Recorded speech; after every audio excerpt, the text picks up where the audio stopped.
Hi friends! Today we're celebrating Frankenstein Day.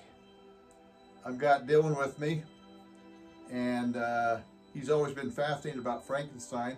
I'm going to turn the time over to him as I bring down my Frankenstein mask. Yeah, so Frankenstein is a classic from the British Romantic period. That's actually what I studied for a master's degree. Ended up assigning it to my students when I taught at university for a few years. I have about 4 copies actually of Frankenstein. I don't know if there 2 are, but I've got 2 right here. I just want to share a couple thoughts on Frankenstein just briefly. So something that's really interesting about Frankenstein is the composition of it. You might have heard of something called the Year Without a Summer.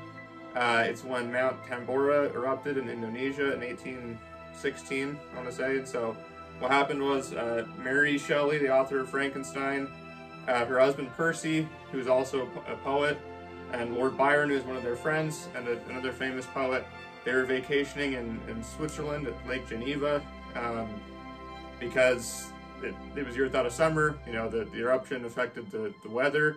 They didn't really feel like going outside very much, so they stayed inside, and they had a ghost story contest.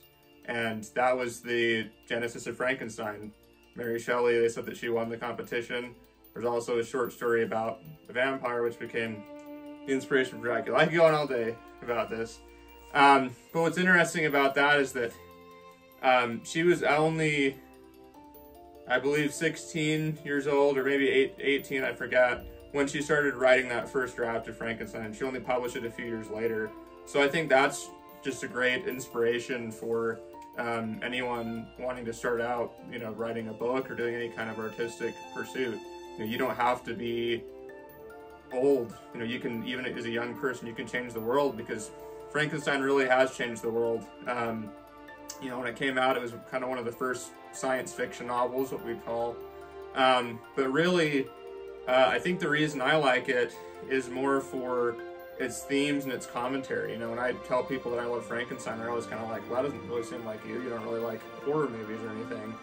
But the book, it talks a lot about some serious themes. It deals a lot with kind of the idea of our relationship with God as humankind. It talks about scientific innovation, kind of some of the ethics behind that, maybe some kind of pitfalls of that. And it's just a fascinating book. I would say if you haven't read it, I definitely would. It's a lot different than any of the movies. You know, a lot of people have issues with movie adaptations. Well, Frankenstein movie adaptations are pretty much all pretty different from the novel. So I'd recommend reading it. It's one of my favorites. We love you guys. The advice for today is read a book. Hope to see you again. Bye now. Read Frankenstein.